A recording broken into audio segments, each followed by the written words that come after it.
तो अब चीन के भरोसे बैठे मालदीव को भारत की तरफ से एक और झटका लग रहा है, क्योंकि भारत ने मालदीव में होने वाले ओनियन यानी कि प्याज एक्सपोर्ट पर पूरी तरीके से बैन लगा दिया है।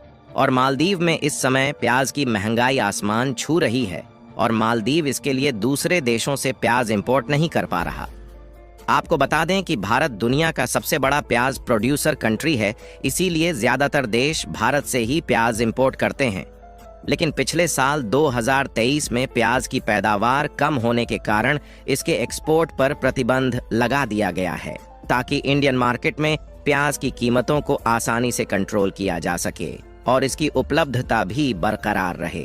अगर भारत से अन्य देशों को प्याज एक्सपोर्ट देखा जाए तो हम नेपाल, बांग्लादेश, श्रीलंका, भूटान और मालदीव समेत सभी पड़ोसी देशों को प्याज एक्सपोर्ट करते हैं और इसीलिए भारत के अलावा चीन और तुर्की जैसे देश मालदीव को प्याज एक्सपोर्ट नहीं कर सकते, क्योंकि इन देशों को भारत खुद प्याज समेत अन्य सभी वेजिटेबल्स एक्सपोर्ट करता है। लेकिन भारत ने इन सभी देशों को होने वाले प्याज और अन्य कुछ वेजिटेबल्स पर रोक लगा दिया गया है। और दूसरी सबसे बड़ी बात यह है कि प्याज के एक्सपोर्ट समेत अन्य सभी वेजिटेबल प्रोडक्ट पर 31 मार्च 2024 तक बैन लगाया गया है। यानी कि कुल मिलाकर इस साल के 31 मार्च से पहले भारत अपने पड़ोसी देशों को प्याज का एक्सपोर्ट बिल्कुल भी नहीं करेगा। और इसमें सबसे ज्यादा नुकसान मालदीव को झेलना पड़ रहा है और इसका सीधा असर मालदीव की इकोनॉमी पर पड़ रहा है। और इसीलिए मालदीव की जनता चाहकर भी प्याज और कुछ अन्य वेजिटेबल का उपयोग नहीं कर पा रही है। हमने आपको पहले भी कुछ वीडियो में बताया था कि मालदीव पूरी तरह से फूड इंपोर्ट के लिए भारत पर डिपेंडेंट है और ऐसे में अगर वह भारत से पंगा लेता है तो भारत मालदीव से बदला लेने में कोई भी कसर नहीं छोड़ने वाला। और मालदीव ने चीन के साथ हाथ मिलाकर जो गलती की है उसका अंजाम अब उसकी जनता को भुगतना पड़ रहा है। पूरी अपडेट क्या है इस वीडियो में समझते हैं, लेकिन आगे बढ़ने से पहले इसी तरह और भी नॉलेजेबल वीडियो को देखने के लिए चैनल को सब्सक्राइब जरूर कीजिएगा। असल में मेन खबर यह है, एक रिपोर्ट के मुताबिक पिछले महीने 8 दिसंबर 2023 को भारत सरकार ने मालदीव समेत नेपाल, बांग्लादेश, भूटान और अन्य सभी पड़ोसी देशों को होने वाले कुछ वेजिटेबल और प्याज के एक्सपोर्ट पर पूरी तरह से रोक लगा दिया।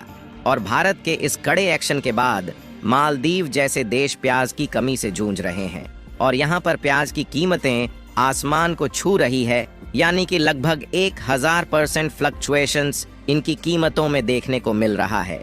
भारत से प्याज एक्सपोर्ट को बंद करने का मेन कारण भारत देश में प्याज की उपलब्धता और इसकी कीमतों को नियंत्रण में रखना है। भारत के द्वारा प्याज के एक्सपोर्ट पर प्रतिबंध लगाए जाने के बाद सबसे ज्यादा दिक्कत मालदीव को उठानी पड़ रही है और मालदीव में जो प्याज की कीमत 2 से 250 रुपया प्रति पैकेट थी, वह 1200 से 1250 रुपया प्रति पैकेट को क्रॉस कर चुकी है। यानी कि लगभग 1000% का इजाफा इनकी कीमतों में देखने को मिल रहा है। और इसी से आप लोग इस बात का अंदाजा लगा सकते हैं कि मालदीव इस समय कितनी बड़ी मुसीबत में है, क्योंकि अभी कुछ दिनों पहले ही मालदीव ने चीन के साथ एग्रीमेंट किए हैं जिसमें चीन से कर्ज लेने की बात कही गई है। कुल मिलाकर मालदीव की इकोनॉमी पहले से ही माइनस फेज में जा रही थी और इन सब के बाद उसको एक बड़ी मुसीबत का सामना करना पड़ रहा है। अगर मालदीव चाहे तो वह तुर्की से प्याज का इंपोर्ट करा सकता है, लेकिन उसके लिए मालदीव को एक नई समस्या आने वाली है और वह है ट्रांसपोर्टेशन कॉस्ट, क्योंकि मालदीव से तुर्की के बीच की दूरी काफी ज्यादा होने के कारण इसके लिए मालदीव को अलग से ट्रांसपोर्टेशन कॉस्ट का खर्च उठाना पड़ेगा। दोस्तों, आपकी इस पर क्या राय है हमें कमेंट करके जरूर बताएं। हमारे चैनल को सब्सक्राइब करना ना भूलें। आप हमसे जुड़े रहे, इससे हमें खुशी होगी। तो दोस्तों, मिलते हैं अगले वीडियो में।